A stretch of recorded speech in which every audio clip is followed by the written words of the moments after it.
Imagine the scene. It is December 1st, 1948, at 6:30 a.m. on Somerton Beach near Adelaide, South Australia. The morning tide is pulling back, revealing a man slumped against a seawall. He's not a drifter. He's perfectly dressed in a suit, a tie, and polished shoes.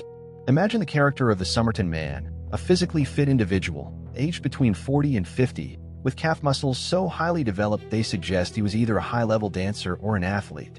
But visualize the forensic anomaly. His face is serene, his legs are crossed, and a half-smoked cigarette rests on his collar. This is the first analyzed technical failure. There is no sign of a struggle, no defensive wounds, and no identification. The primary behavioral data point is the total deletion of identity. Every single label from his high-quality clothing has been meticulously cut away. His pockets contain a rail ticket to Henley Beach, a bus ticket, and a pack of cigarettes, but no wallet. The power dynamic shifts from a public discovery to a clinical audit of a ghost. The archive is open. The timeline of the Somerton deletion begins with a silent tide and a body that science cannot explain. Technical density. The victim's dental records showed no matches in any international database. The forensic pathology audit revealed a state of splenic enlargement and massive internal congestion, suggesting the administration of a fast-acting toxin that was deleted by the body's own metabolic processes before a sample could be secured. The meteorological report for the night of November 30th indicated a stable temperature of 20 degrees Celsius, providing a localized environment that preserved the body in a state of suspended animation until the discovery at dawn. The medical examiner, Dr. John Dwyer, performs the internal audit of the body. What he finds is a messy and unsolved biological mystery. The man's stomach is filled with blood, and his heart shows signs of a sudden clinical failure. However, the toxicology report returns a total technical void. No traces of common barbiturates or poisons like arsenic or cyanide are found. We analyze this as a stealth poisoning. Forensic experts suggest the use of a rare, high-potency alkaloid like digitalis or streptanthin, chemicals that act as a biological sabotage, forcing the heart to stop and then dissipating into the tissue. The character of the Somerton Man remains a silent monument to a perfect termination. Months later, a second audit reveals a tiny, hidden pocket sewn into the lining of his trousers. Inside is a small, rolled-up piece of paper with the words "TAMAM SHUD," Persian for "it is ended." This is the ultimate behavioral trace. He didn't just die. He signaled the completion of a sequence. The paper was torn from a rare edition of the Rubaiyat of Omar Khayyam, a book of poetry focused on life's transience. Technical density.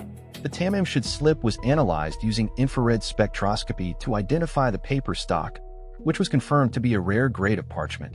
The biological markers in the liver and kidneys showed signs of petechial hemorrhaging, a clinical indicator of a cardiac toxin that sabotages the electrical conductivity of the heart muscle. The lack of vomiting or convulsions suggests the dosage was calibrated with professional precision to simulate a natural cardiac deletion. The investigation shifts to the Adelaide railway station, where a brown suitcase was found in the cloakroom, checked in on November 30th. Imagine the intense expressions of the detectives as they break the lock.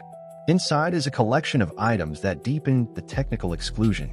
Every label is again cut away from the clothing, with the exception of a few items marked with the name T. Keen. But the forensic audit of missing persons finds no T. Keen that fits the profile.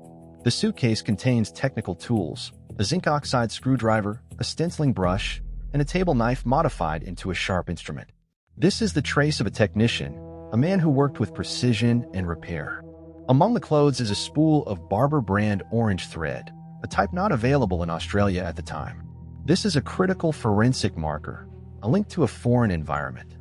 The Somerton Man was not a local.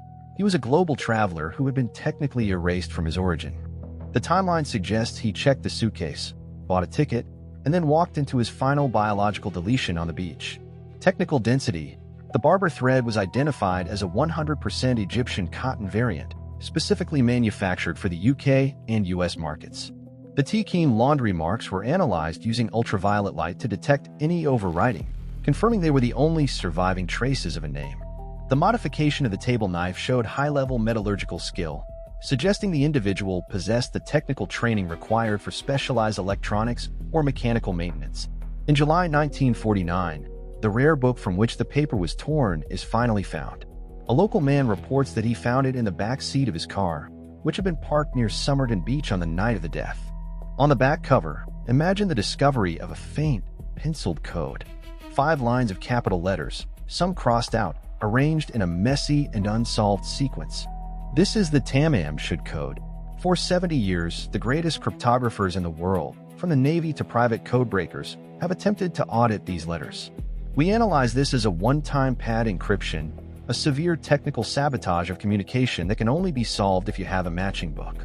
Beside the code is a phone number leading to a woman named Jessica Thompson, who lived just a few hundred meters from the seawall. This is the first human trace in the dossier. When shown a plaster cast of the Somerton Man's face, Jessica reportedly nearly fainted, a biological signal of deep hidden recognition. But the power dynamic of the era allowed her to deny everything. She claimed she didn't know the man, deleting her connection to the mystery.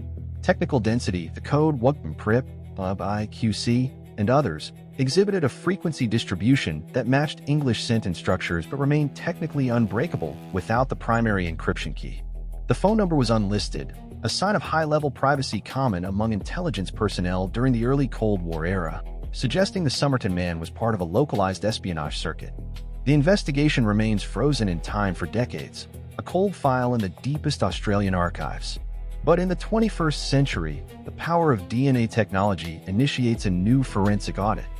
When the Somerton Man was buried, a plaster bust was made of his head, and several of his hairs were trapped in the wax.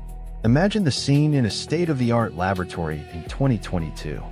Professor Derek Abbott and forensic expert Colleen Fitzpatrick use a technique called SNP sequencing on these fragile biological traces. They are looking for a genetic rastro that time could not delete. They find a match. The DNA leads them to a family tree, and eventually to a name, Carl Webb. This is the moment of total identification. Carl Webb was a 43-year-old electrical engineer from Melbourne. He was a man with a technical background, an interest in poetry, and a history of a messy and unsolved disappearance from his family. The biological ghost finally has a history.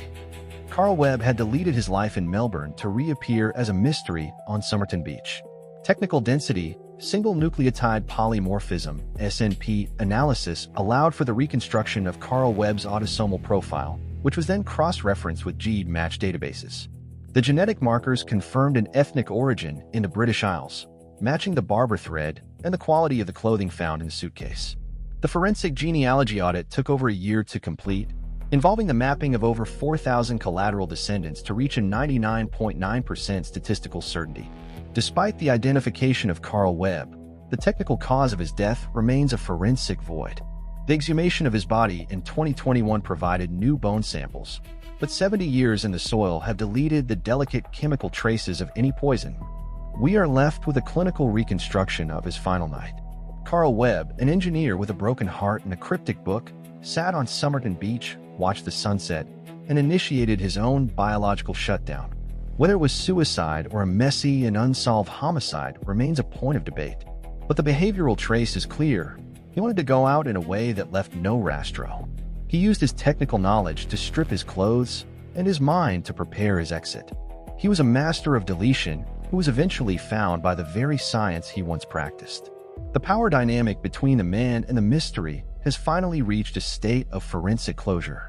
Technical density, bone marrow analysis for trace alkaloids is technically compromised by postmortem leaching in high-salinity coastal soils.